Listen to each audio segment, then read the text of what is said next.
Buenos días, jóvenes. Buenos días. Hola. Bueno, vamos a continuar con la primera ley, con el capítulo de la primera ley, ¿verdad? Vamos a hacer problemas hoy y a acabar de ver un tema que falta ahí, que es lo de los mecanismos de transferencia. No sé si vieron en la plataforma, pero se corrió la fecha del tercer parcial, ¿verdad? Se pasó ahora para el 9, ¿verdad? Para el siguiente, o sea, este sábado que viene en 8, ¿verdad? Ok. Bueno, ¿hay alguna pregunta? No, Profe, dígame. entonces los parciales se van a correr, los que No, siguen. solo ese, Ah, ok. solo ese. Los demás, hasta donde le entendía al coordinador, mantienen la fecha, ¿verdad? Que está en la carta al estudiante. Ah, ok. Ujú. Fue por un asunto de que parece como que la última clase de este capítulo estaba muy pegada de la tercera prueba, ¿verdad? Porque si ven el cronograma, en el cronograma dice que todavía hoy se puede ver, ¿cómo se dice? La primera ley. Y eso fue un error. Es decir, la primera ley se tuvo que haber acabado el jueves. Ok, entonces, si el examen era el sábado, pues lo que quedaban eran 4 días, digamos, ¿verdad? Y el reglamento establece 5. Entonces, pues mejor se corrió, ¿verdad? Con eso hay más tiempo, ¿verdad? Bueno, yo tengo aquí un problema eh, relacionado con lo que estuvimos viendo la clase pasada. Es un problema del Serway. En este momento no recuerdo en cuál de las tantas ediciones está, pero sí está ahí en la novena o en la 10ª edición, aparece. Yo lo tomé de la 4ª edición del libro, que es el problema 40, pero sí está, creo que en la 9ª edición, al menos ahí lo pueden ver, ¿verdad? Voy a leer el enunciado y, bueno, cualquier cosa, si la figura no entienden algo, me dicen, ¿verdad? El problema dice lo siguiente: una muestra de gas ideal pasa por el proceso que se indica en la figura. Vean que se trata de un ciclo, ¿verdad? Un ciclo que empieza en el punto A, B, C y D. ¿Ok? Y entonces dice, le va describiendo cada proceso. Le dice que de A a B, el proceso es adiabático. ¿Ok? Luego le dice, de B a C, el proceso es isobárico, ¿verdad? Que es esta línea horizontal. Dice, y es isobárico con 345 kilojoules de energía entrando al sistema por calor. O sea, le está diciendo que en este proceso ese gas absorbe 345 kilojoules. Porque le está diciendo explícitamente entrando, ¿verdad? Entrando al sistema por calor. Ok, entonces el convenio que teníamos era que si el sistema lo absorbe, ¿qué dijimos? Ese calor tiene que ser positivo, ¿verdad? Ok. Bien, voy a continuar. Dice, de C a D, el proceso es isotérmico. De aquí a aquí, ¿verdad? Y dice, y de D a A, que es otra vez una línea horizontal, vuelve a ser un proceso isobárico, ¿verdad? ¿Verdad? Con 371 kilojoules de energía que sale del sistema.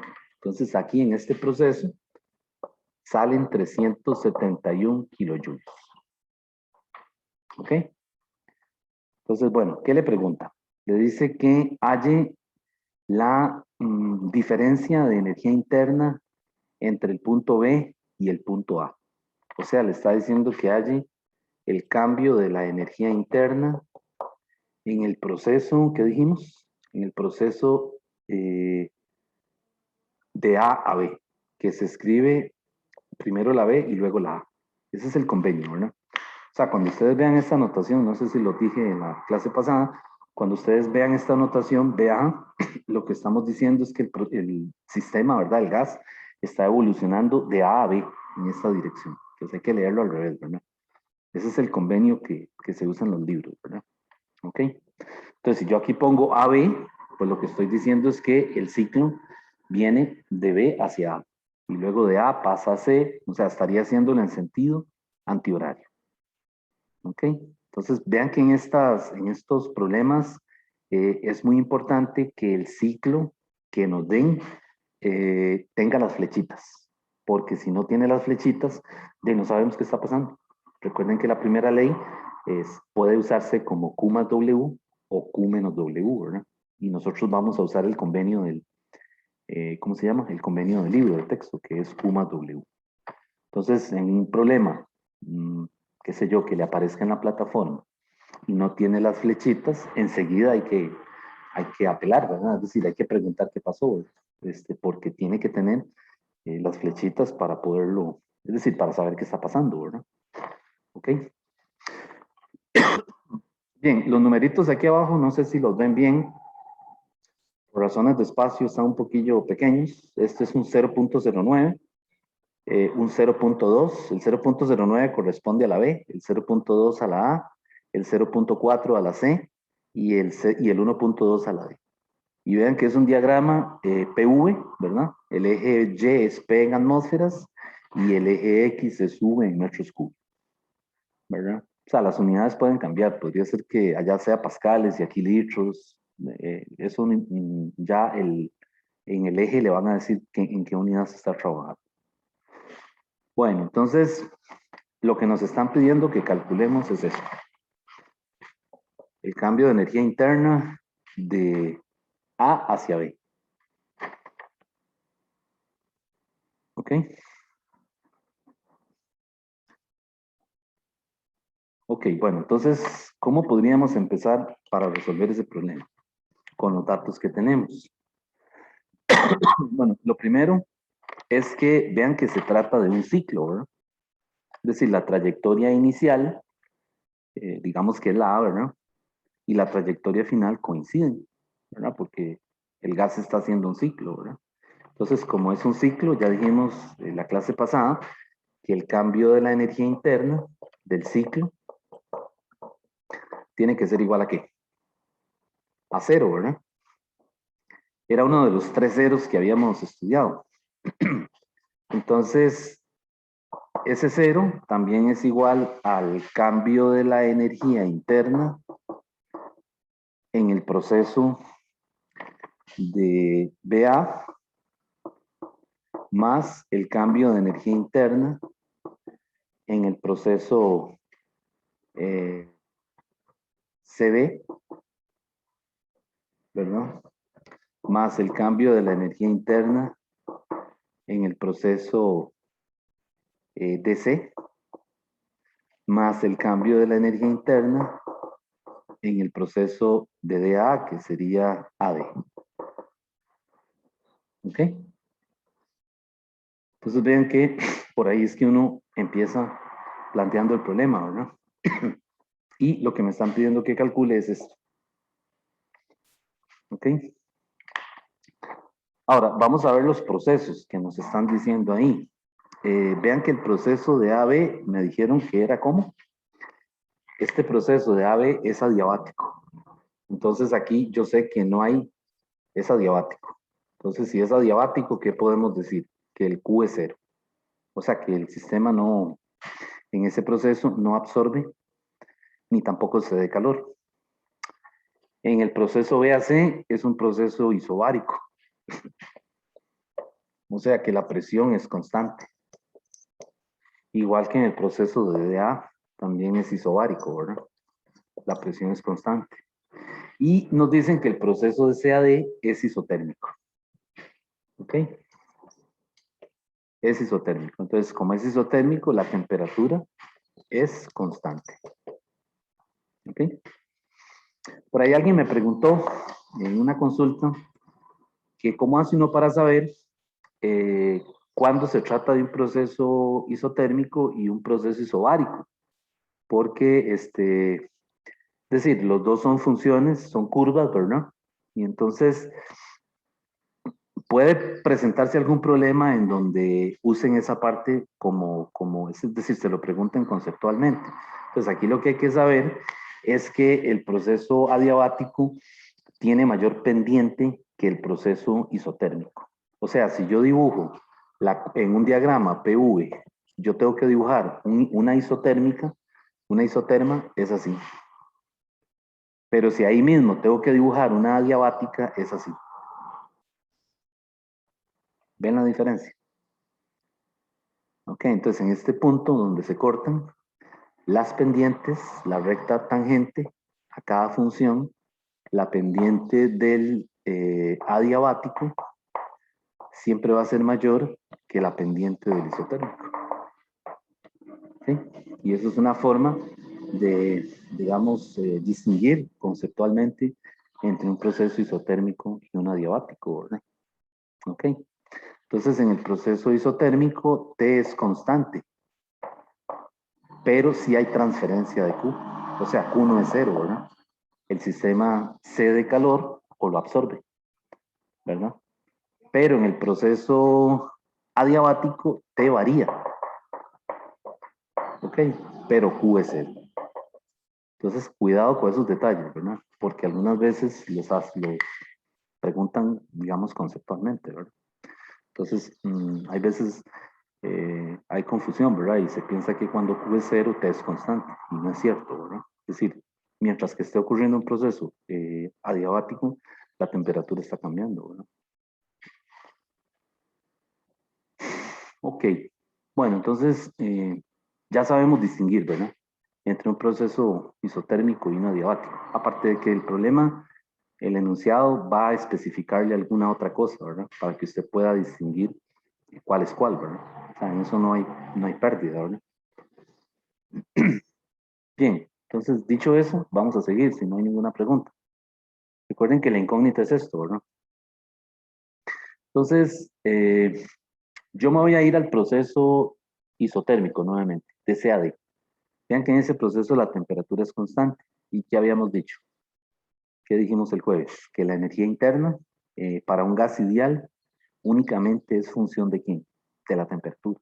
Entonces, al evaluar la diferencia de energía interna, ambas, tanto la final como la inicial, son iguales. Quiere decir que la energía interna en el punto C tiene el mismo valor que la energía interna en el punto D.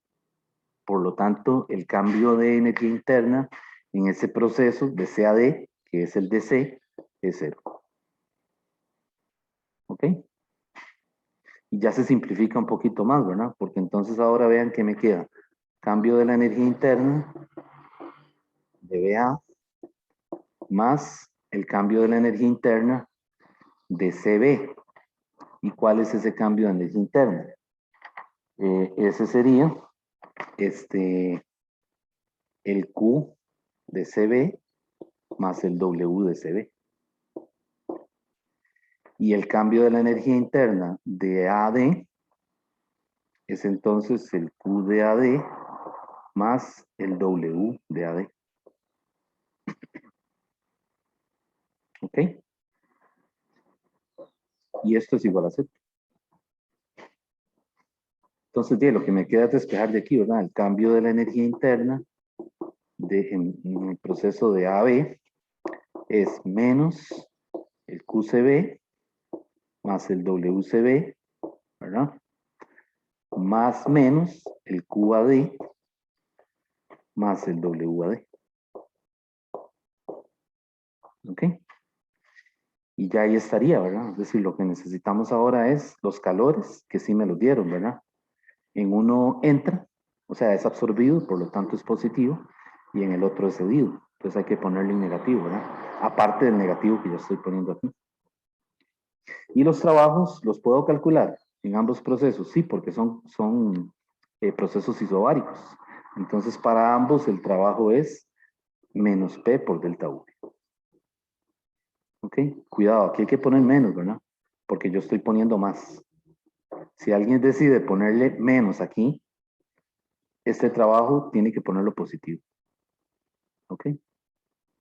Entonces, cuidado, se nos hacen enredo ahí, porque vean que aquí hay un montón de signos en juego, ¿verdad? Y si uno por alguna razón, ¿cómo se dice?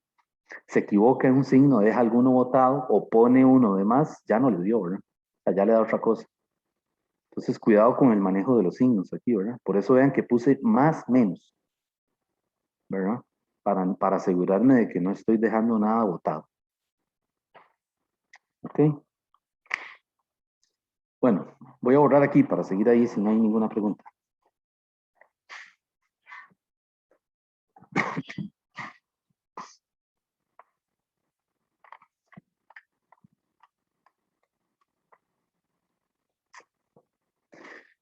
Ok, entonces, pues lo que voy a hacer ahora es que voy a sustituir los valores, ¿verdad? Yo ya aquí hice el cálculo, pero ustedes también revisen, ¿verdad? Por aquello de un dedazo, ¿verdad?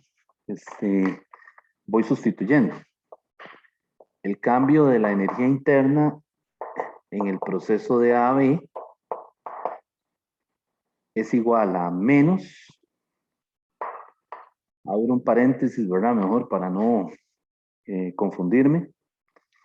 Y el calor de C a B es positivo, son 345, pero cuidado, hay que multiplicarlo por 10 a la 3, porque vean que me lo están dando en kilojoules, ¿verdad? Y esto tiene que estar en joules. Ok, más, ahí está el más, aquí, y tengo que poner el trabajo de C a B. Entonces el trabajo de C a B es entonces, recuerden que es P por delta V, ¿verdad? Entonces aquí sería más menos, ¿ok? Y tengo que poner la presión en ese proceso, que esa presión es 3 atmósferas, ¿ok? Pero vean que están atmósferas, ¿verdad? Y todo tiene que estar en unidades del SI. Entonces, ¿qué tengo que hacer aquí? Tengo que coger ese 3 y multiplicarlo por 1.013 por 10 a la 5, para que ya me quede en pascales, por la diferencia de volumen. ¿Cuál es la diferencia de volumen ahí? Sería entonces 0.4 menos 0.09. Y ahí está, digamos, el primer paréntesis. Sería este. Luego viene más. Voy a hacerlo aquí porque ya se me acabó el espacio. ¿Ok? ¿Y qué viene ahora? Vuelvo y abro paréntesis, ¿verdad? Y ahora tengo que poner el calor de AD. Y aquí me faltó un menos, ¿verdad? Más menos. Que no se me vaya a ir, ¿verdad? Que es este más menos. Ven que es fácil. O sea, aquí uno si se le fue en signo, ya está, ¿verdad? Ya no le va a dar el resultado correcto, ¿no? Ok, entonces ya ahí está el menos, ¿verdad? Y ahora tengo que poner el calor aquí. Ese calor es el que sale. 371 por 10 a la 3 para pasarlo a joules. Pero me falta algo, me está diciendo que sale, el sistema lo cede. Entonces hay que ponerle un menos. Ok. Más, aquí sigue el más. Y ahora viene el trabajo en el proceso de DA, que también es isobárico, ¿no? Entonces ahí sería una atmósfera que la multiplico otra vez por 1,013 por 10 a la 5, ya eso me queda en pascales, ¿verdad? Y ahora lo multiplico por la diferencia de los volúmenes. Vean que es final menos inicial, ¿verdad? Entonces, en este orden, cuando yo voy de D a A, el final es 0.2. Y el inicial es 1.2. Y eso no hay que hacerle ningún cambio porque está en metros cúbicos. ¿Ok? Y ahí estaría planteado, digamos, con los signos, ¿verdad? Teniendo cuidado con... Dígame. Porque es que ahí no se le agrega el menos al trabajo. Déjeme ver. Uy, ve, eso es otro error. Lo iba a dejar botado. Es más y hay que agregarle el menos. Se me fue.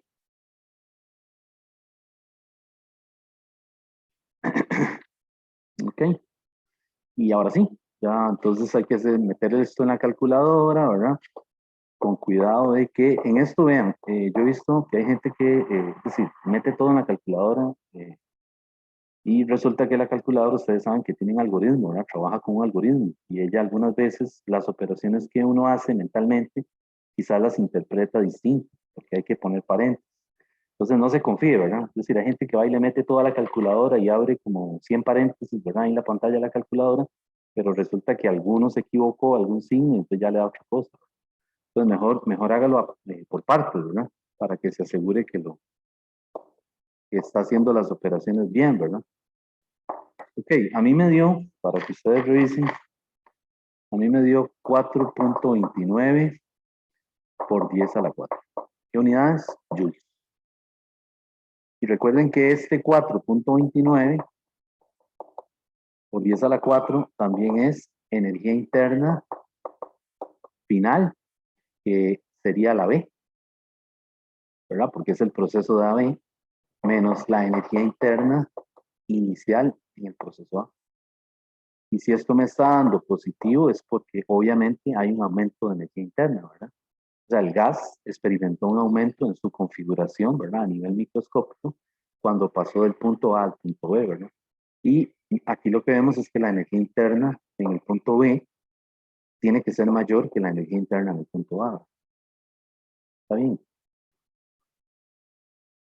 Ahora, vean que la energía interna es una función de estado, solamente depende del punto B y del punto A, y no de la forma que tenga la trayectoria.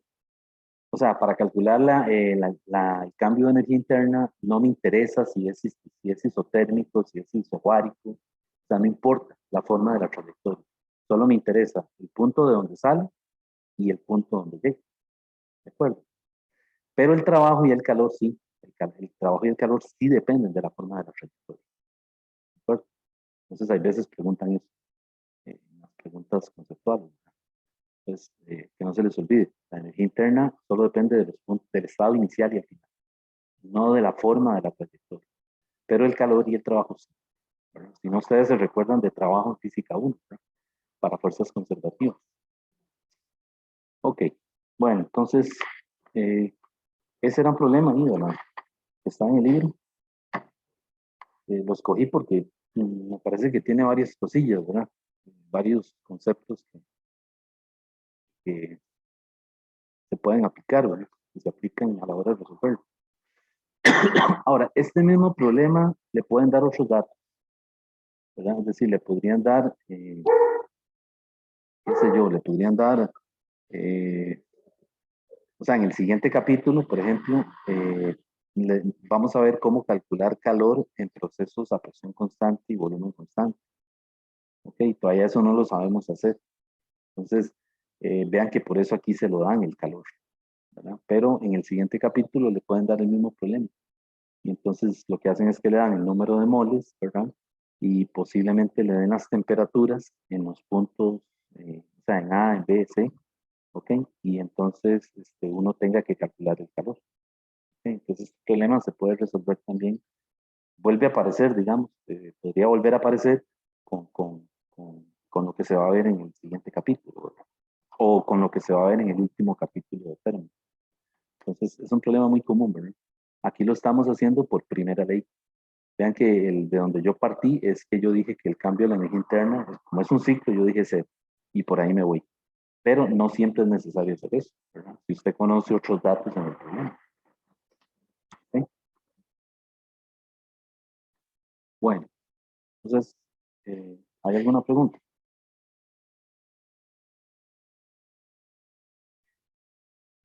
No, Por el momento no, profe. bueno, pues vamos a seguir.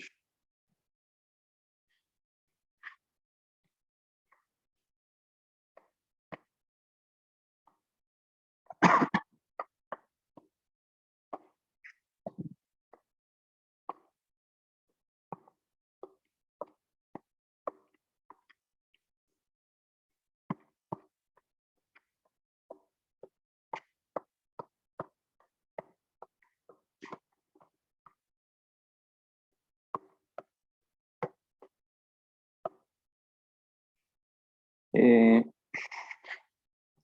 bueno, voy a hacer otro problema del Segway. Yo estoy usando esta edición. No sé si la han visto por ahí. Es más viejita, es la cuarta edición, ¿verdad? Pero están, muchos de los problemas que están en la edición 10 o 9 están aquí. Y por eso fue que es decir, estoy usando los problemas que están en la lección 10, ¿verdad? Para que ustedes puedan leer para que luego puedan ver el enunciado, ¿verdad?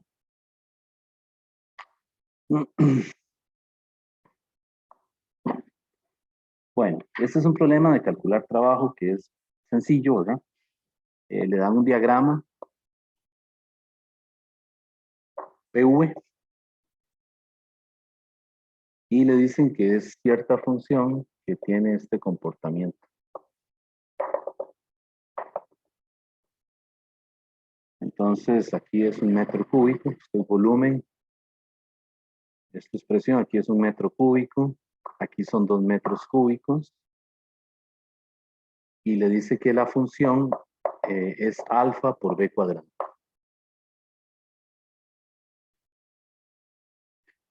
Entonces, el problema dice lo siguiente, una muestra de gas ideal se expande al doble de su volumen original, de 1 metro cúbico, en un proceso cuasi estático, para el cual P tiene esa función alfa por b cuadrado. Y le dice que alfa es una constante que tiene el valor de 5 atmósferas entre metro a la 6. Dice cuánto trabajo fue hecho por el gas durante la expansión. O sea, le está diciendo que calcule el trabajo. Vea que es una expansión, ¿verdad? ¿Qué esperaríamos aquí? ¿Cómo tiene que ser ese trabajo? ¿Positivo o negativo? ¿Qué dicen ustedes? Es negativo, ¿verdad? Vean que es el sistema el que está haciendo trabajo sobre el entorno, ¿verdad? Nos imaginamos el problema del caso del cilindro, ¿verdad? El pistón que lo que está haciendo es que sube, ¿verdad? Entonces, al ser una expansión, ese trabajo tiene que ser negativo.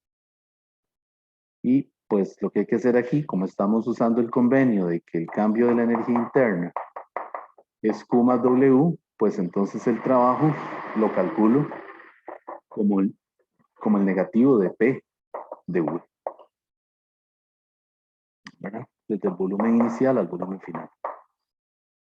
Entonces, básicamente es hacer esa integral, que sería alfa por B cuadrado por dV, desde el volumen inicial al volumen final. Eso es solamente. Entonces, ese integrando está muy fácil, ¿verdad? Esto es menos alfa, b a la 3 entre 3, evaluado del volumen inicial al volumen final. ¿Ok? Y ya.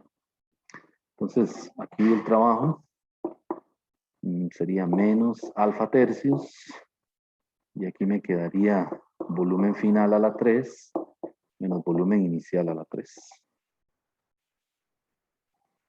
Y meter eso ahí, ¿verdad? Solamente hay un detalle aquí, y es que vean que la constante tiene atmósferas. Entonces, cuidado, ¿verdad?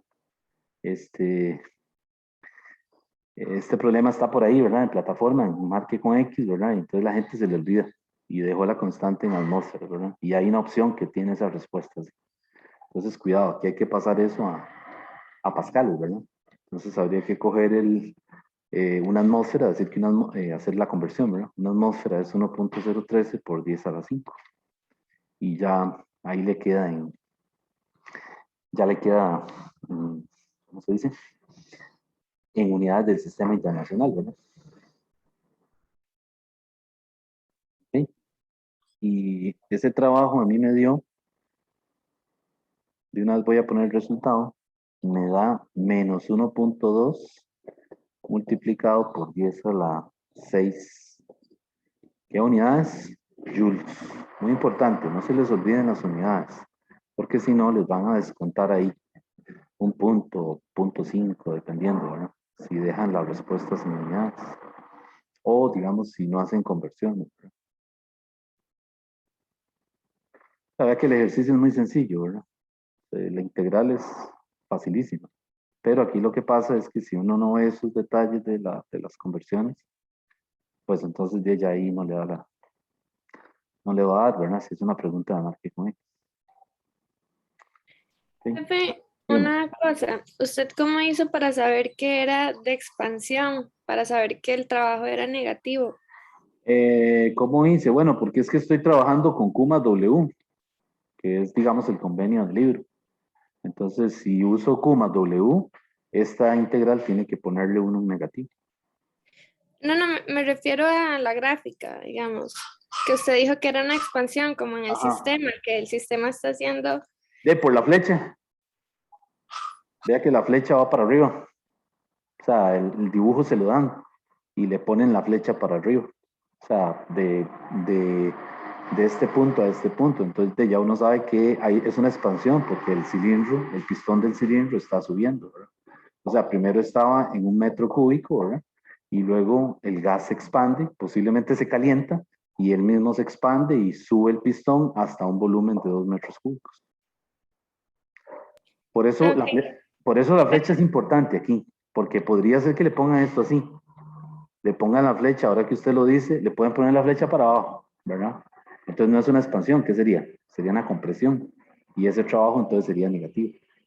Entonces también, ¿verdad? O sea, cuando le den el diagrama PV, fíjese en la trayectoria, ¿verdad? De un punto a otro, ¿verdad? Hay que fijarse en eso. Bueno, entonces vamos a seguir.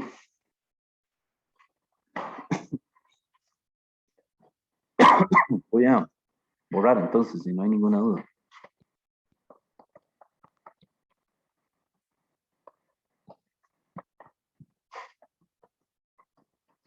Sí, el integrando siempre va a ser algo sencillo, ¿verdad? Lo que yo les decía, no le van a salir ahí con nada, una integral, ¿verdad?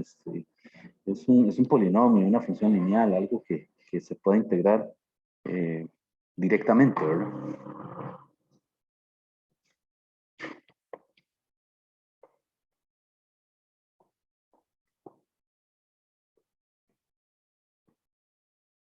Tal vez ya si digamos, si tienen que tomar un curso de termo, ¿verdad? Ya en su carrera de ingeniería es posible que ya ahí pues salgan que las integrales sean más complicadas, ¿verdad?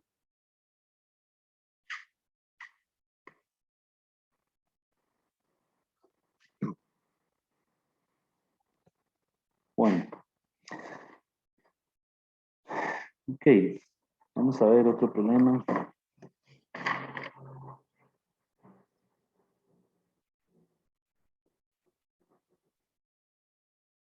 Este es otro problema que he visto que aparecen preguntillas ahí. El examen dice, ¿cuánto trabajo efectúa el vapor cuando un mol de agua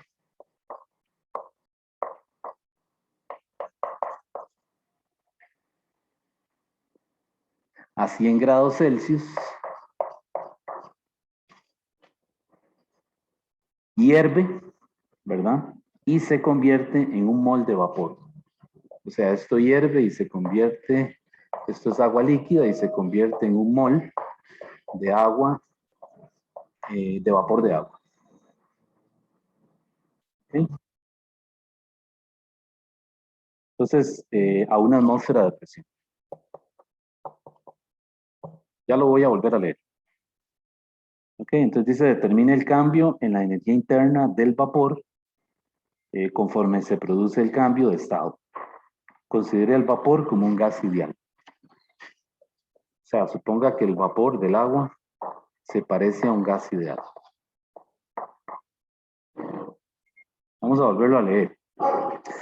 Dice, ¿cuánto trabajo efectúa el vapor cuando un mol de agua a 100 grados Celsius hierve y se convierte en un mol de vapor a 100 grados Celsius y a una atmósfera de presión?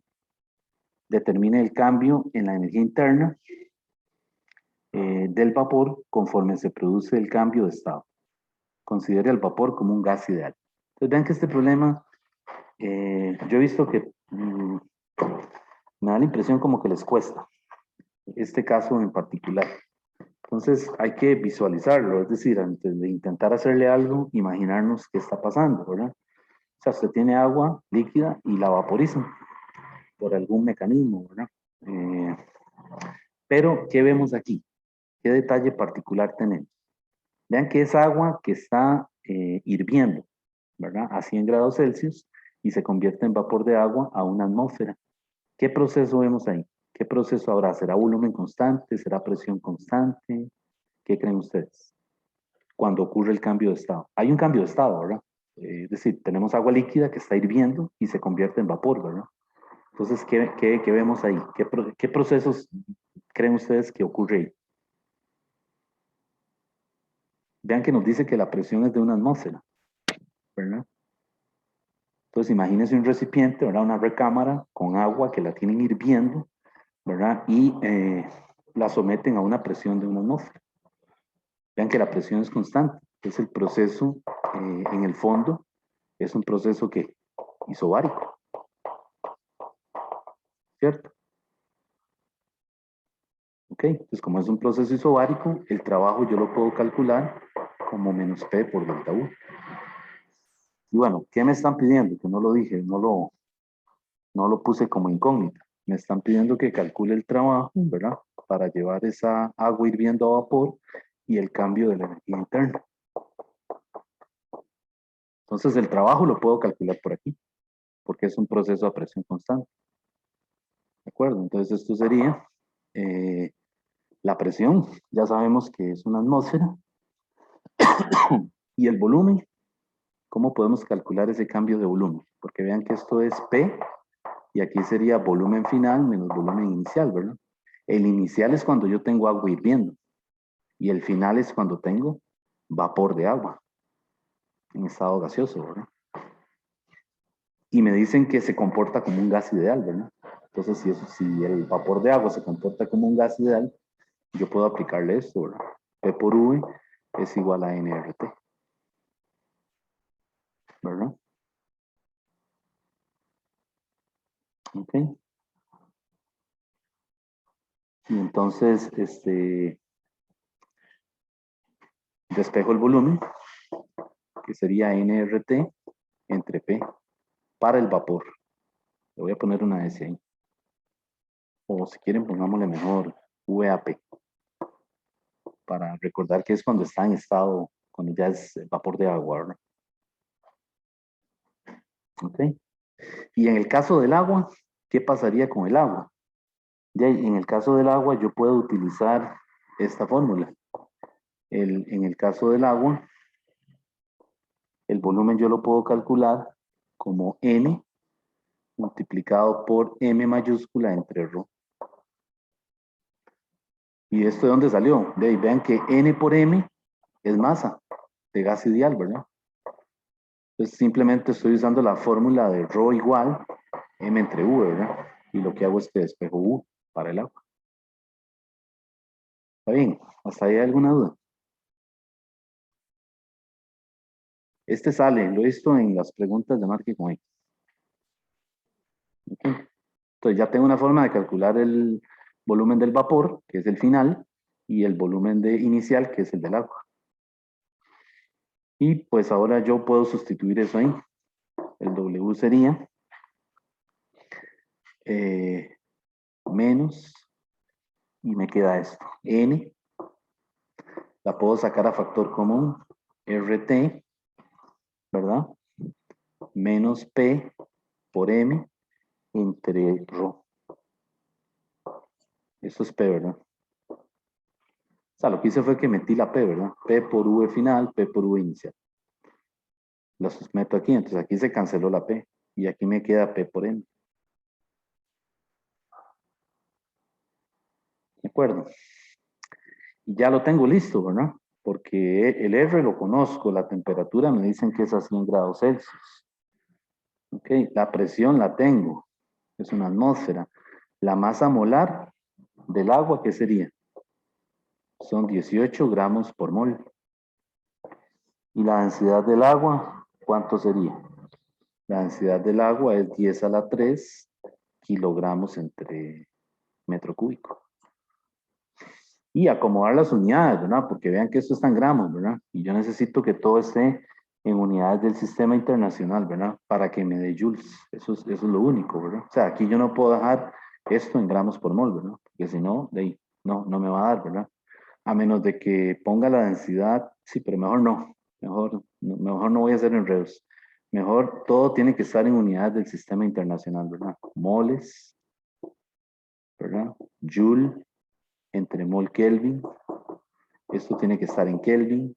Esto tiene que estar en pascales, ¿verdad? Y esto en kilogramos sobre metro cúbico, que sería dividirlo entre 1000, ¿verdad? Nada más. ¿De acuerdo?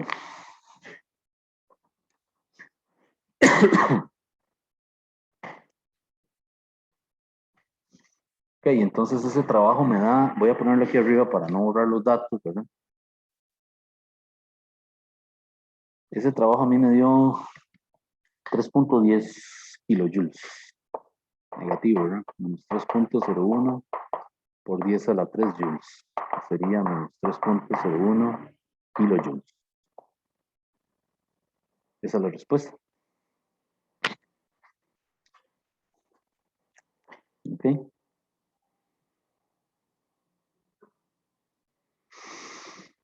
Bien, entonces esto está listo, ¿verdad? El trabajo ya lo calculamos.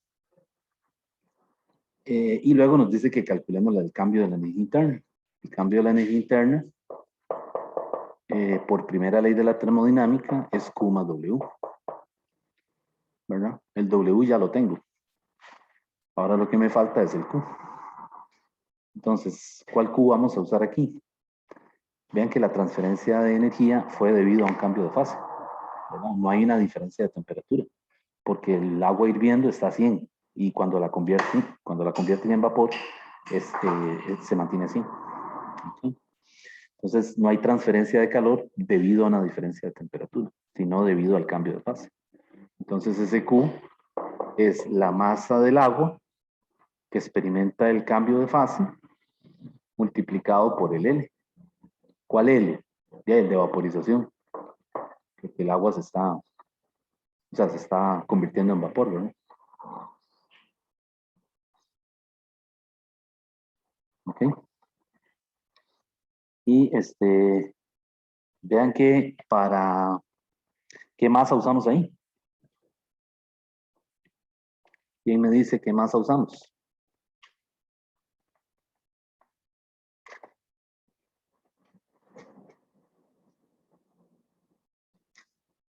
La del agua, profe. La del agua, sí. Dice que es un mol, ¿verdad? Pues como es un mol, pues entonces esa masa son 18 gramos, ¿verdad?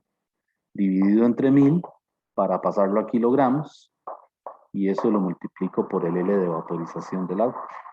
El L de vaporización es 2.26 por 10 a la 6 joules entre kilogramos. Y eso me da ya el Q.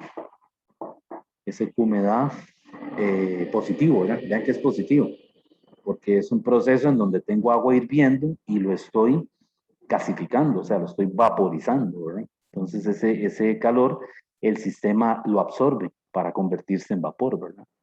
Entonces es positivo. Entonces, ese cálculo a mí me dio 40.7 y yo lo puse de una vez en kilojoules. Y ahora sí, el cambio de la energía interna es entonces el Q, 40.7, positivo, ¿verdad? Más menos 3.01. Y ahí me da el cambio de la energía interna. A mí me da 37.6. ¿Qué unidades? Kilojoules. Y ahí está la respuesta. ¿Ok?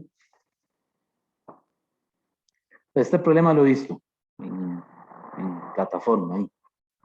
Vean que tiene su toque, ¿verdad? No es tan complicado, pero sí, digamos, hay que ver esas cosillas, ¿verdad? Que usar la ecuación de estado para encontrar el volumen y usar la fórmula de la densidad, ¿verdad? Para el caso de cuando el agua está hirviendo, ¿verdad? O sea, que toda está líquida. ¿Está bien? Ok. Bueno, entonces, vamos a seguir. Si no hay ninguna duda.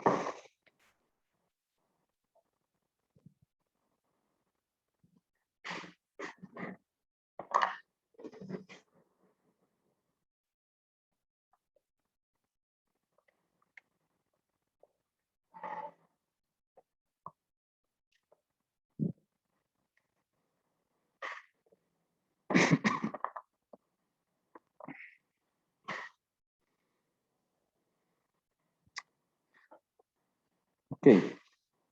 Voy a hacer un problema.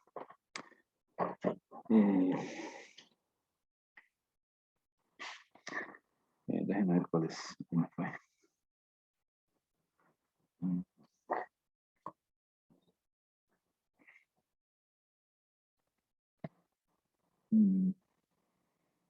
Ok.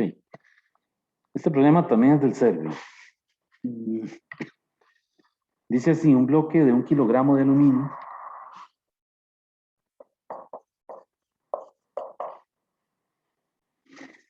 se calienta a presión atmosférica, de manera tal que su temperatura aumenta de 22 grados Celsius a 40 grados Celsius. Ven que no es un gas, ¿verdad? Dice, encuentre parte A, el trabajo realizado por el aluminio. El trabajo que hace el aluminio. B, la energía térmica que se le entrega. La energía térmica que se le entrega es el calor, ¿verdad? Entonces le está pidiendo que calcule el Q. Y la parte C dice el cambio en su energía interna. Muy similar a la anterior, ¿verdad? Solamente que ahora no tenemos un gas, ¿verdad? Es decir, el sistema no es un gas, sino que se trata de un sólido. Entonces, también lo escogí porque me he dado cuenta que hay gente que todo lo ve como un gas ideal. Entonces le hablan de un bloque de aluminio, van y le aplican la ecuación del gas ideal, ¿verdad? Recuerden que es una ecuación para gases. Y aquí lo que tenemos es un sólido. ¿Qué está experimentando el sólido? Cuando usted lo pasa de 22 a 40, lo que está pasando es que se dilata, ¿cierto? ¿Ok? Entonces, me pide que calcule ese trabajo, ¿verdad? ¿Cómo lo podríamos calcular?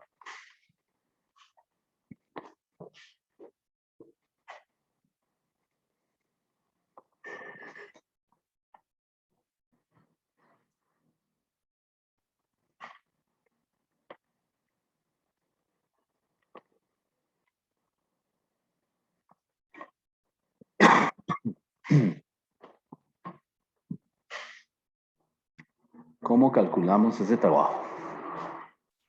¿Qué podríamos hacer ahí? Vean que la dilatación ocurre a presión constante. ¿Por qué? Porque el problema en el enunciado lo dice así. Voy a volverlo a leer. Dice, es un bloque de aluminio de 1 kilogramo, se calienta a presión atmosférica. Cuando ustedes lean eso, ya le está diciendo que la presión es una atmósfera y que por lo tanto es constante. ¿Ok? Ya el problema, aunque no se lo dice explícitamente, ya hay que sobreentender que eso es así. ¿Ok? Entonces, yo entonces puedo decir que P es constante, y como P es constante, entonces el trabajo lo calculo por ahí, menos P por delta V. ¿Ok? Y ya yo sé que esto es una atmósfera de presión, ¿verdad? ¿Y el delta V qué sería? ¿Qué sería el delta V? O lo que está ocurriendo es una expansión, ¿verdad? Que realmente ese incremento es muy pequeño, pero yo lo puedo calcular con esta fórmula. P y el delta V sería que beta del aluminio por el V inicial por el delta T. Como que si se tratara de una, bueno, se trata de una expansión volumétrica, ¿verdad? Está bien.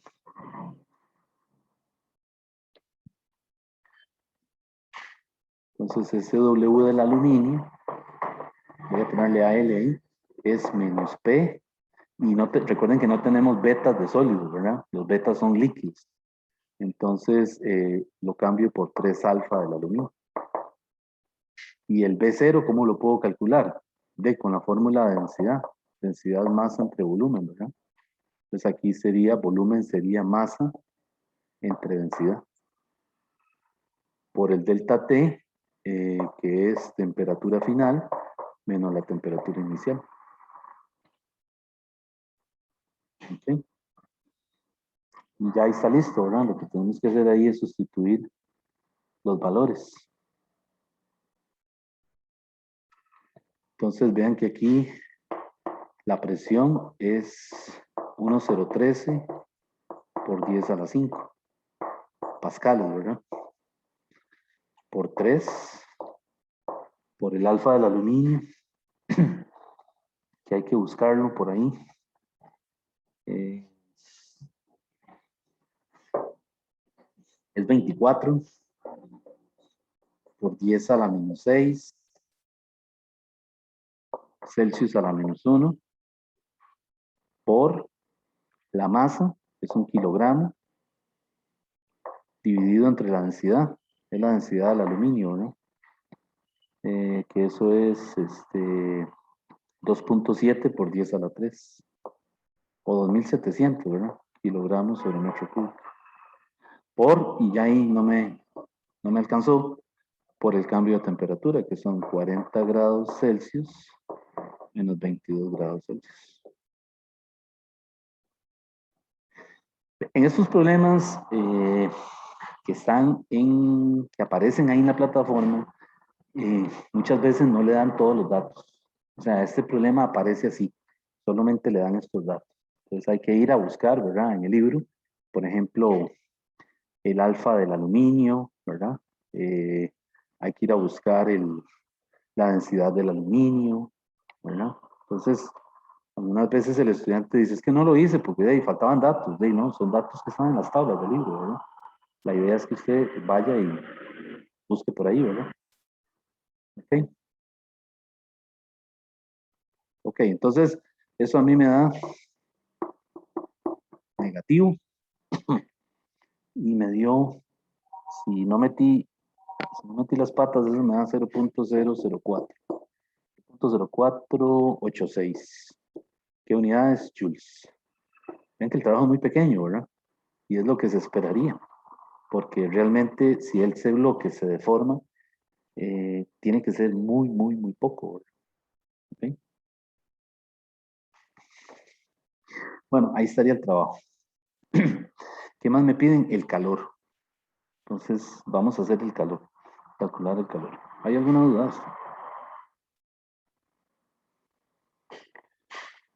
Bien. Bueno, ¿cómo calcularíamos el calor aquí? En el problema anterior fue una transferencia debido a un cambio de fase. Aquí, ¿qué está pasando? También hay una transferencia de calor, ¿verdad? Pero ahora es debido a un cambio de temperatura. Vean que el bloque lo llevan de 22 a 40, ¿verdad? Entonces aquí el Q ya no es por cambio de fase, sino por un aumento en la temperatura. Entonces usamos Q igual mc por delta T. Y entonces eso es 1 kilogramo, es la masa, ¿verdad?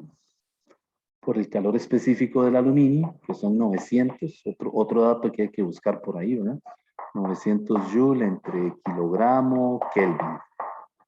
Por el cambio de temperatura, que son 40 menos 22 Kelvin. Y ya ahí tengo el Q. Ese Q es positivo, ¿verdad? Es un aumento. Es decir, el sistema lo absorbe, ¿verdad? Cuando se pasa de 22 a 40. Y ese Q a mí me da 16.2 kilojoules.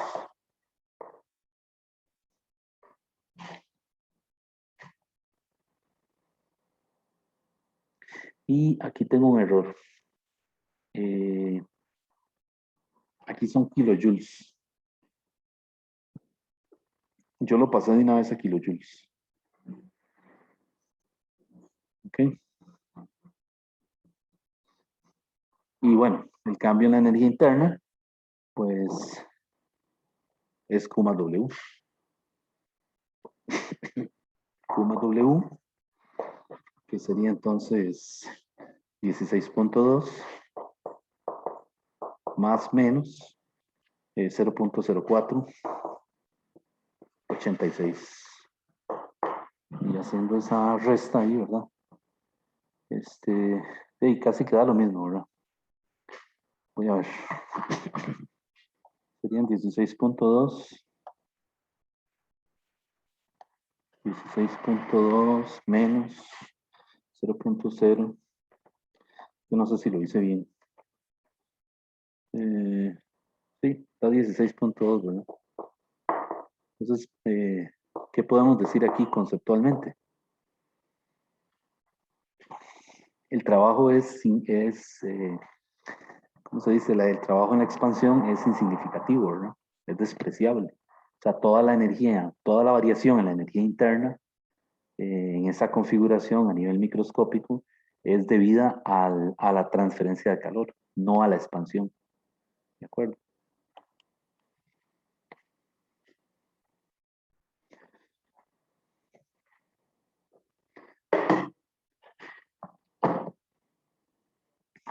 Bueno, vamos a hacer otro.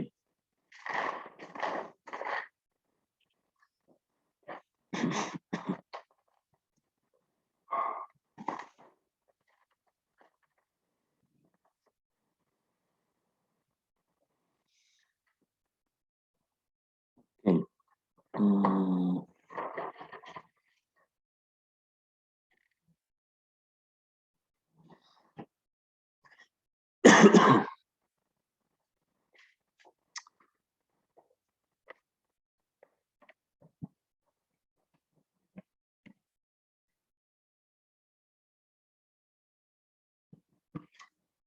Bueno, vamos a hacer uno de mezclas, porque esos también andan por ahí, usando lo del principio de calorimetría.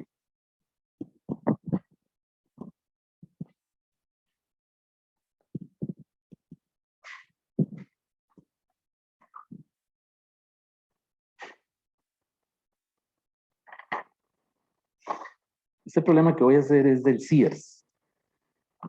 Y por ahí creo que apareció creo que está en las preguntas de plataforma. Es el 1744 del Sears. En la página 583. El problema dice lo siguiente.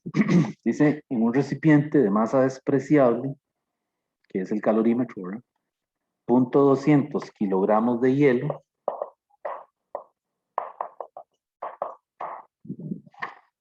a una temperatura inicial de menos 40 grados Celsius se mezclan con una masa M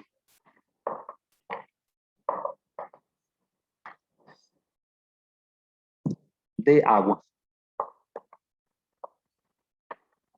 que tiene una temperatura inicial de 80 grados Celsius. Dice, no se pierde calor al entorno. O sea, le está diciendo que lo están haciendo un calorímetro, ¿verdad? Que tiene una tapa, un agitador y un termómetro ahí, ¿verdad?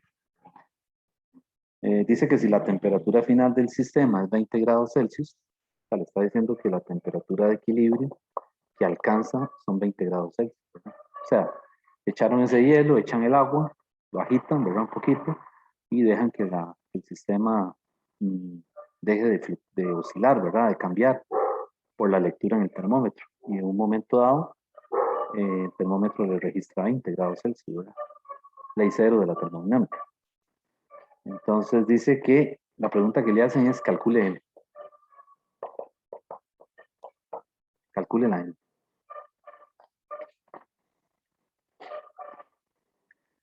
Entonces este es un problema donde hay que usar el principio aquel de calorimetría, ¿verdad? Suma de calores es igual a cero.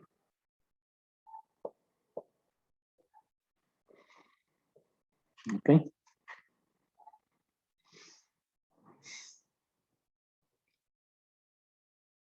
Entonces, bueno, lo primero que yo me preguntaría aquí es ¿cuál es la mezcla resultante? O sea, una vez que uno echa ese hielo, ¿qué pasa cuando se alcanza la temperatura de equilibrio? ¿Qué creen ustedes? ¿Se fundirá todo el hielo? O sea, ¿la mezcla resultante es agua líquida o es agua con hielo? ¿Qué creen ustedes? ¿O no se fundió nada y permanece la masa del hielo separada de la masa del agua? ¿Verdad? Poco probable, ¿verdad? Porque vean que el agua está a 80, o sea que está caliente. Ahora, ya sabemos que caliente aquí no ayuda mucho, ¿verdad? Pero está por encima de la temperatura ambiente. ¿Ok? Y el hielo viene de un congelador que está a menos 40. Entonces, que no se funda hielo Es poco probable, ¿verdad? Tiene que fundirse hielo. Ahora, ¿queda una mezcla de agua con hielo? No. ¿Quién me dice por qué no? ¿Quién me podría decir? O sea, ya yo sé que el resultado es agua líquida, después de que usted echó eso y agitó.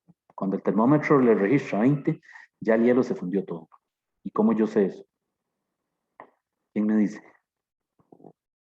Porque pasa de mayor temperatura, bueno, porque el agua está a mayor temperatura, entonces le transfiere energía al hielo. Mm, No.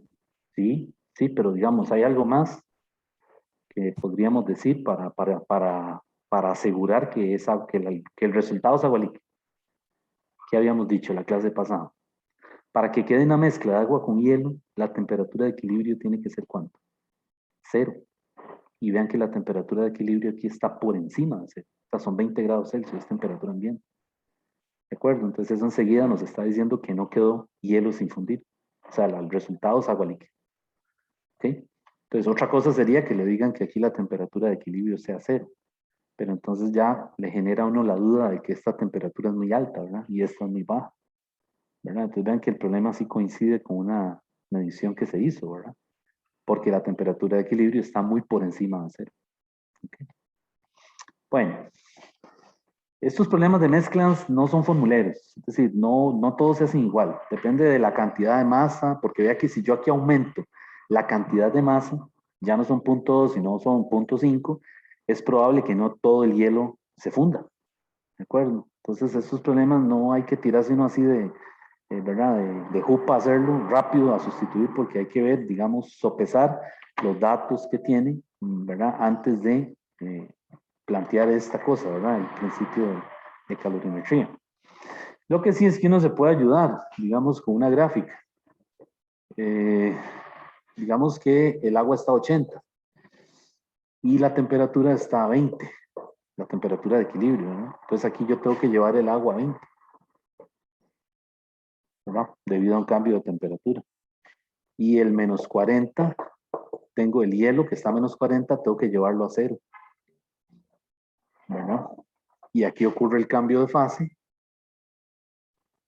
y puedo juntar esto con esto.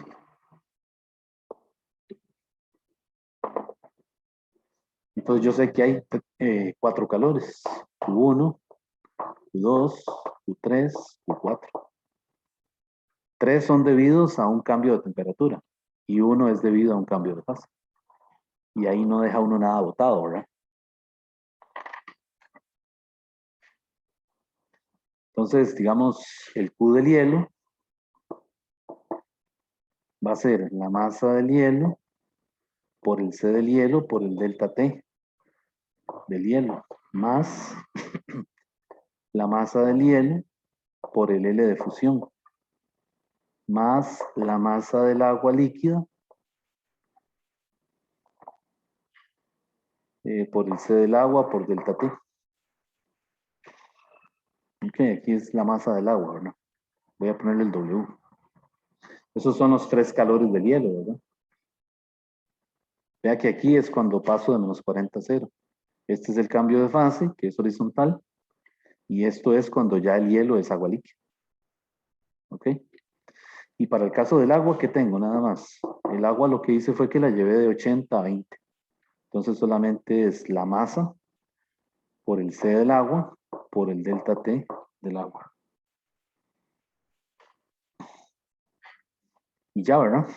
Y estas dos cosas hay que sumarlas y igualar a 0.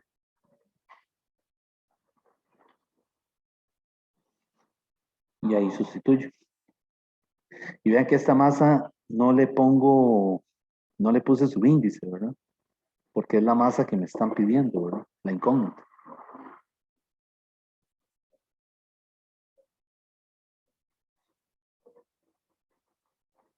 Y aquí también debería ponerle, aquí es masa del hielo, perdón.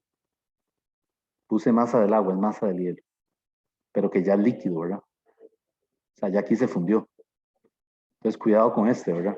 Esto es hielo, entre menos 40 y 0, ¿verdad? Y esto ya es agua, de 0 para arriba hasta 20, ¿verdad?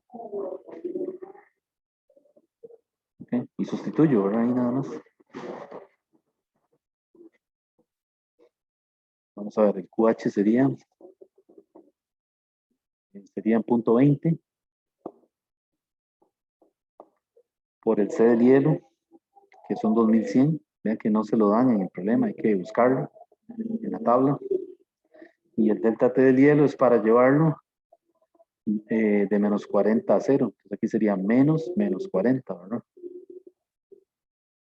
Más la masa del hielo, voy a ponerlo aquí, punto 20 por el L de fusión del hielo, que serían 3.34 por 10 a la 5. Más la masa del hielo, otra vez, punto 20 por el C del agua. Ya aquí no es 2100, ¿verdad? Aquí, ¿qué serían? Aquí serían 4190 o 4186, ¿verdad?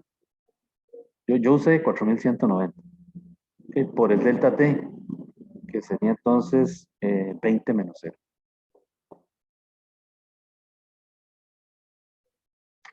¿Ok? Y eso a mí me dio, voy a ponerlo aquí, ese Q del hielo, voy a seguirlo aquí arriba. El primero me da 16.800. El segundo me da 66.800. Y el tercero, este de aquí, ¿verdad? Punto 20 por 4190 por 20 menos 0, ese me da 16.760. ¿Ok? Y este de aquí sería la masa, ¿verdad? Que me están pidiendo por el C del agua, que son 4190, por el delta T, que son 20 menos 80, ¿verdad?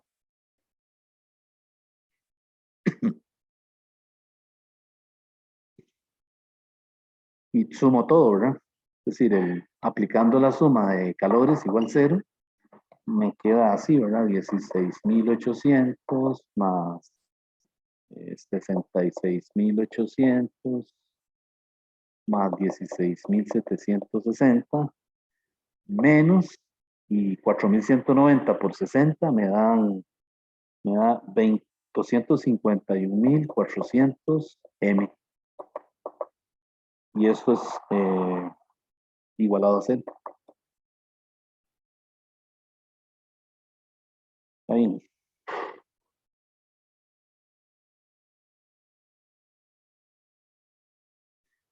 O le ponemos el igual acá mejor. Ponemos así y aquí le ponemos negativo. Y de ahí despejo la masa. Esa M a mí me dio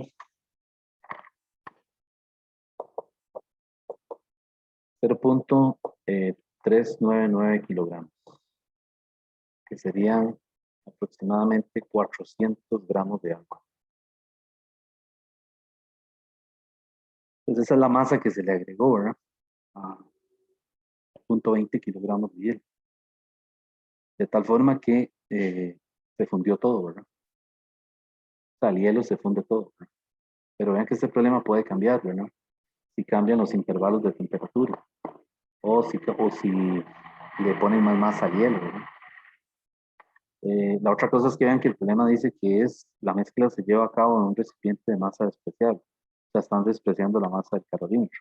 Pero le podrían también decir un calorímetro de aluminio de masa tanto, ¿verdad? Entonces hay que incluir ese calor en esta suma, ¿verdad? ¿Okay?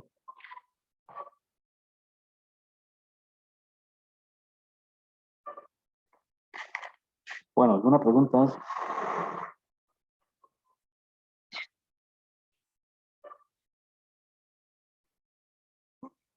Está bien. Sí, profe. Bueno. Ok, bueno, entonces voy a dejar ahí esto. Hice unos problemas, digamos que representativos, ¿verdad? Del material. Algunos los escogí porque, como les digo, los he visto por ahí en las preguntas de Mati con X. Entonces, lo que yo quiero ahora es, pues, ver lo de los mecanismos de transferencia del calor. Y si no nos diera tiempo a hacer un problema hoy, pues igual el jueves podemos retomarlo, ¿verdad? Ahora que postergaron una semana el examen. Pero me gustaría por lo menos empezar a verlo ahora. Entonces, bueno, si no hay ninguna pregunta, voy a borrar por aquí.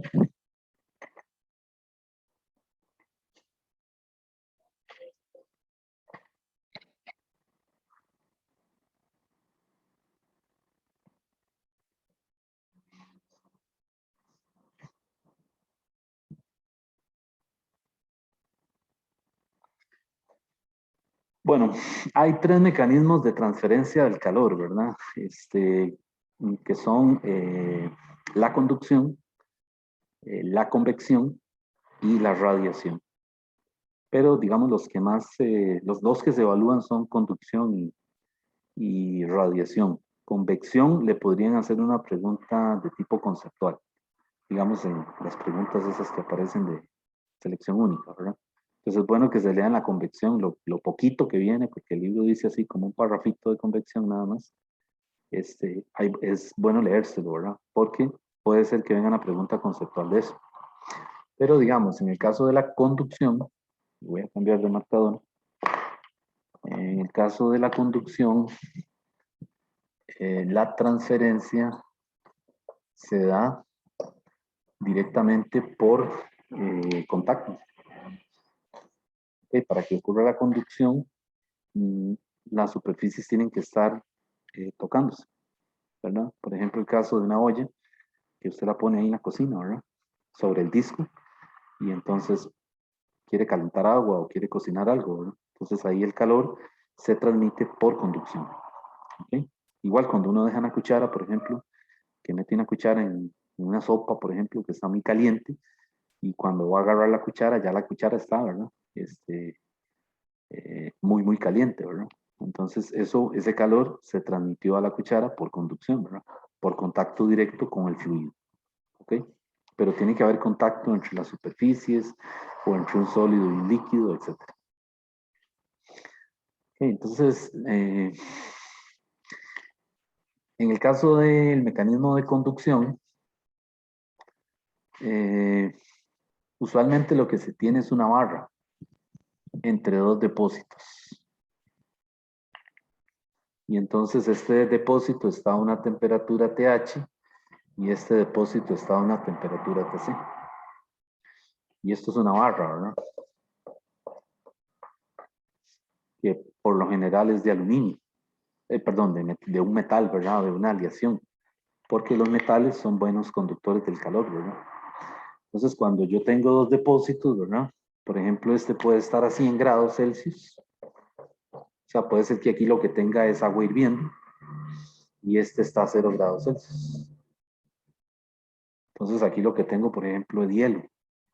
¿Okay? Entonces, lo que se verifica, ¿verdad? Lo que se ve experimentalmente es que hay un flujo de calor que pasa de forma espontánea del depósito a 100 hacia el depósito a 0. ¿Okay? Entonces, de esa manera ocurre la conducción y se supone que la barra está aislada, tiene algún tipo de, de forro, ¿verdad? Para evitar que el calor escape radialmente, ¿verdad? O sea, si esta barra es cilíndrica, ¿verdad?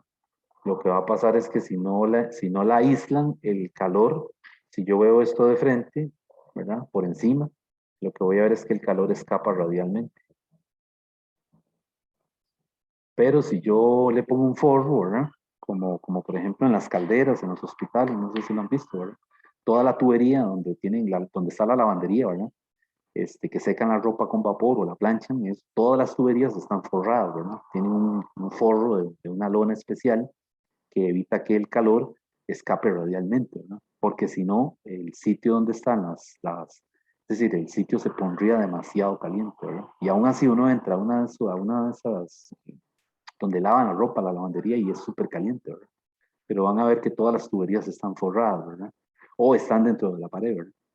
Para evitar esto, ¿verdad? Que el calor escape radialmente, ¿verdad? O sea, sino que el flujo pase solamente en dirección axial, ¿verdad? ¿Ok? Bueno, entonces, esta es la conducción. no queremos considerar escapes radiales, ¿verdad? Sino todo que pase a través de la barra. O sea, en la dirección del eje de la barra. Ok, entonces, pues para estudiar la conducción, usamos esta ecuación P, que es Q entre delta T, es igual a K por A, TH menos TC, dividido entre L. Y ahí la L nos referimos a la longitud de la barra. Y el A es la sección transversal. Entonces, esa ecuación en realidad se llama la ecuación de Fourier del calor. Pero aquí, pues, simplemente decimos que es la ecuación de conducción, ¿verdad? Pero es una ecuación que se estudia mucho en métodos matemáticos, ¿verdad? En ingeniería también la usan para estudiar algunos problemas relacionados con el flujo de calor, ¿verdad?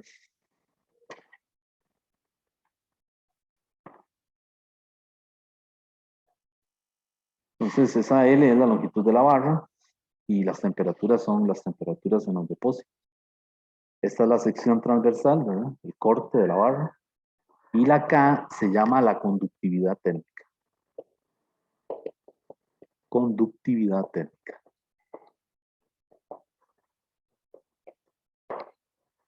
Esa conductividad térmica está en el libro.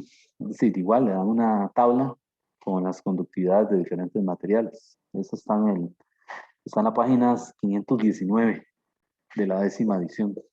Ahí le dan una tabla de conductividades para diferentes materiales, ¿verdad? Entonces, esto también es de mucho interés para el ingeniero, ¿verdad? Que hace, ¿cómo se llama? El encargado de una vez que hacen una casa, ¿verdad? Un edificio, el que llega a hacer las divisiones, ¿verdad? El encargado de todo lo que tiene que ver con los cubículos que se van a hacer, cómo se va a dividir el espacio interior, ¿verdad? Entonces, es un ingeniero especializado en recubrimientos, ¿verdad? Entonces, no se pueden poner, es decir, ya hay toda una serie de materiales especificados, ¿verdad? A través de la conductividad para escoger con cuál material van a hacer el recubrimiento, ¿verdad? En sitios donde, por ejemplo, es muy caluroso, ¿verdad? Es un sitio muy, muy caluroso, por lo general los techos son altos, ¿verdad? Y los materiales que se escogen son a prueba de transferencia de calor, ¿verdad? Para tratar de mantener el interior relativamente fresco, ¿verdad? Pero en sitios que son muy fríos, ¿verdad?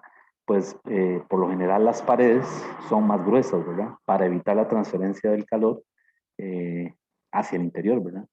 Digo, desde el interior hacia afuera, ¿verdad? Y evitar que el interior se enfríe demasiado, ¿verdad? Es decir, que mantenga una temperatura relativamente cómoda, sin necesitar calefacción, ¿verdad? Entonces vean que es toda un área en donde se escogen los materiales, ¿verdad? Adecuados para minimizar esas transferencias de calor, ¿verdad? Ok. Igual el fuselaje de los aviones, ¿verdad? En el interior. Hay toda una ciencia desarrollada para eso, ¿verdad? Para no depender tanto del aire acondicionado, ¿verdad? Aunque en el avión ponen aire acondicionado, pero usualmente usan materiales que eviten que el interior se caliente demasiado, ¿verdad? Ok, bueno, esa ecuación es la que se va a utilizar. Esa P es como una potencia. El libro le llama así, le ponen a P, en otros libros van a ver una H, pero vean que es calor entre tiempo. Entonces aquí, recordemos potencia, ¿verdad? Potencia es la rapidez con la que se hace el trabajo. Entonces en física 1 nos dijeron que era trabajo entre delta T. Ok, entonces vean que hay un parecido, ¿verdad? Es como una corriente térmica, ¿verdad? Como una potencia térmica, digamos. Entonces esto tiene unidades de joules sobre segundo, que esos son watts. Entonces las unidades de P son watts. ¿Ok? Y las unidades de la K, pues tienen que ser las unidades que que sean la combinación del resto de las cantidades físicas, ¿verdad? En el caso ahí de la K, las unidades son watts entre metro por grado Celsius. ¿Ok? Y aquí las temperaturas se trabajan en Celsius, ¿verdad? Este problema también podrían ser losas, ¿verdad? O sea, podría ser que le digan, bueno, es una pared que se le van a poner cierta cantidad o cierto espesor de ladrillos, ¿verdad? Entonces podría ser algo así, una pared de una casa, en donde este es el exterior, ¿verdad? La ventana que da al exterior, ¿verdad? Y este es el interior, ¿verdad? De la casa, ¿verdad? Entonces, vamos a tener, por ejemplo, 3 tipos de losa, ¿verdad? Empotrados a la hora de hacer la pared, ¿verdad? Una que tenga K1, K2 y K3, ¿verdad? Entonces son materiales distintos, ¿verdad? ¿Ok? Entonces es otra posibilidad, ¿verdad? De que tengamos, en lugar de una barra, o sea, una varilla, que tengamos, por ejemplo, una pared, ¿verdad? Entonces, en este caso, cada losa tiene su propio espesor, X1, delta X2, delta X3, etc. Pero la ecuación es la misma, ¿verdad? Es decir, aquí la L se sustituiría por el espesor de cada losa, ¿verdad? ¿Ok? Otra cosa importante, y es que el flujo de calor, cuando pasa, lo hace en estado estacionario. ¿Qué significa eso? Cuando escuchen eso ahí en los problemas, que el P se mantiene constante mientras se da la transferencia de calor. Entonces quiere decir que el P1 a través de la losa 1 tiene que ser igual al P2. Y el P2 a su vez igual al P3 de la losa 3. ¿De acuerdo? O sea, mientras que el flujo de calor pasa, ese P se mantiene aproximadamente constante a través de cada uno de los materiales. ¿Eso es cierto? No, eso es una mentirota. Realmente el P no es constante. Pero si no, los problemas se volverían muy complejos a la hora de resolverlos. Entonces, decimos eso para poder igualar y poder despejar algo, ¿verdad? Pero realmente, es decir, estrictamente, no son iguales, ¿verdad? Bueno, ¿alguna pregunta de eso?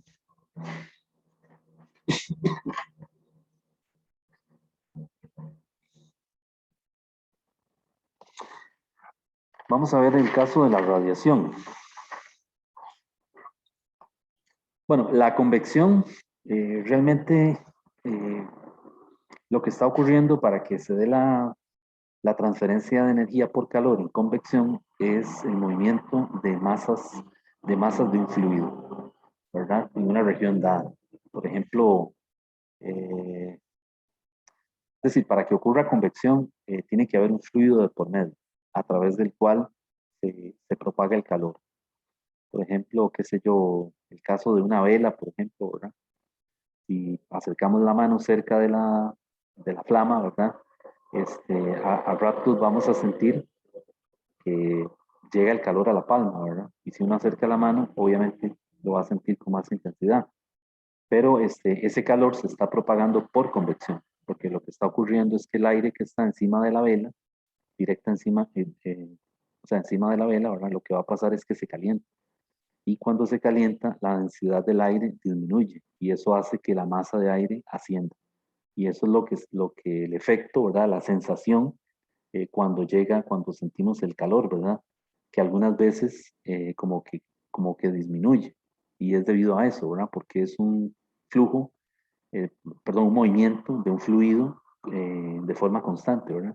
Se calienta, asciende, y nuevamente las masas de aire fría se vuelven y se calientan, y ahí, ¿verdad? Entonces, vean que aquí en convección no hay contacto, ¿verdad? Es decir, el calor nos llega sin tener que tocar directamente la superficie, ¿verdad?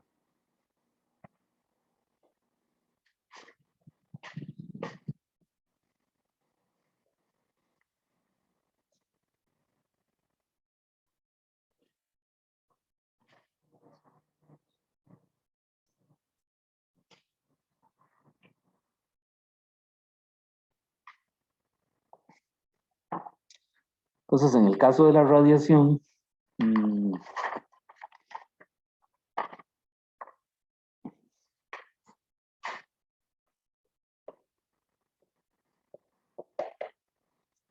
En el caso de la radiación, el calor se propaga a través de ondas electromagnéticas, que eso después ustedes lo van a ver en más detalle en la física general 3, ¿verdad? Cuando vean las ecuaciones de Maxwell, que es un tema muy interesante. Aquí el calor no se propaga, no tiene que haber contacto, ¿verdad? Ni tampoco es el movimiento de un fluido, ¿verdad? Sino que en este caso es la radiación directamente como una onda electromagnética. Por ejemplo, cuando nos exponemos al sol, ¿verdad? Ese calor se transmite a través de esa onda electromagnética, que tiene una longitud de onda, ¿verdad? Como vimos en el caso de las ondas mecánicas, ¿verdad? Solamente que ahora esas longitudes de onda son muy pequeñas.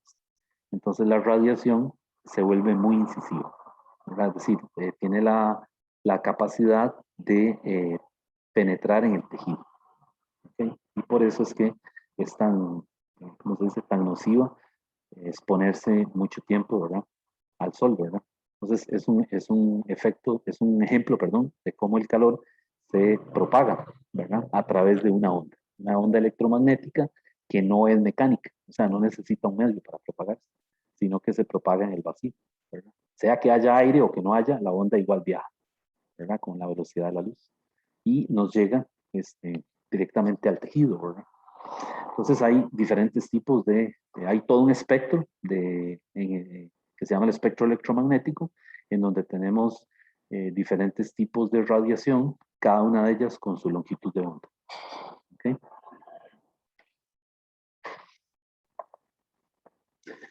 Entonces, realmente aquí la transferencia de energía que se usa es la radiación electromagnética. Y hay una ley, y ya con esto voy acabando, que se llama la ley de Stefan. La ley de Stefan-Boltzmann. Vean que aquí aparece otra vez este señor, ¿verdad? Ya lo habíamos visto en la constante de Boltzmann. Ahora es la ley de Stefan-Boltzmann. Esa ley lo dice es que la P, esa potencia que es Q entre delta T, va a ser igual a sigma multiplicado por A por la E por la temperatura a la 4. Esa sigma es una constante que se llama igual que la ley, la constante bueno, esa se llama la constante de Stefan, y el valor de esa constante es 5.669 por 10 a la menos 8. ¿Qué unidades tiene esa constante? Watts, metro cuadrado, Kelvin a la 4. ¿Okay? Y esto es la sección transversal, ¿verdad? El área. Por ejemplo, cuando uno está ahí, ¿verdad? Se tira uno ahí en la playa, ¿no? Realmente es el corte transversal, ¿verdad?, que está experimentando la incidencia de esa radiación, ¿verdad? Esto está en metros cuadrados. La E, esa E es la emisividad. Es la emisividad. Y la emisividad está en el intervalo entre 0 y 1. ¿Ok? Y es adimensional, o sea, no tiene unidades. La emisividad está relacionada con cómo el cuerpo absorbe o cede esa radiación. Y también está relacionado con el color, ¿verdad? Por ejemplo, la gente cuando va a la playa usualmente usa ropa clara, ¿verdad? Se pone una camiseta blanca, ¿no?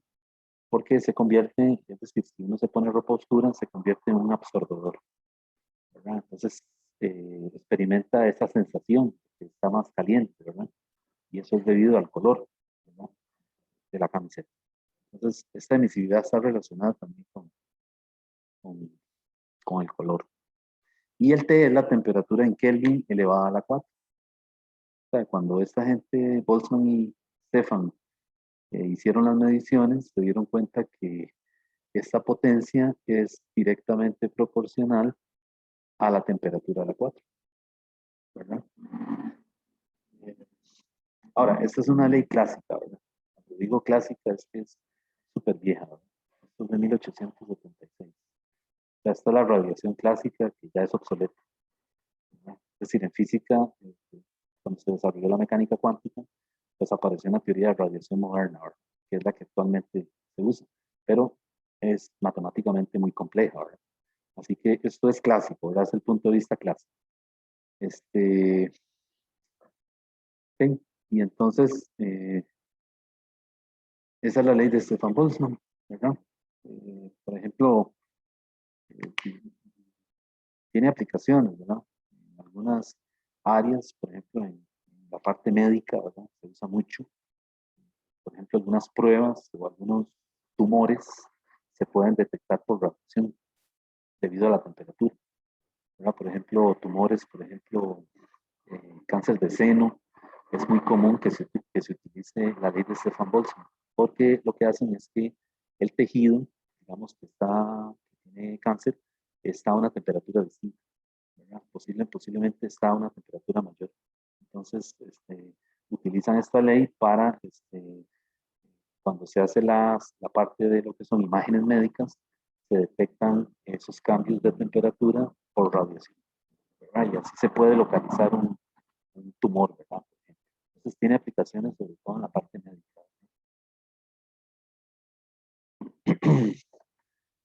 Bueno, jóvenes, esta es la parte de transferencia, los mecanismos de transferencia del calor. Ya no me va a dar tiempo a hacer problemas de esto, así que el jueves haremos un par de problemas de esto, ¿verdad? Y pasamos al capítulo que sigue, ¿verdad? Que es el de teoría cinética. Bueno, ¿alguna pregunta?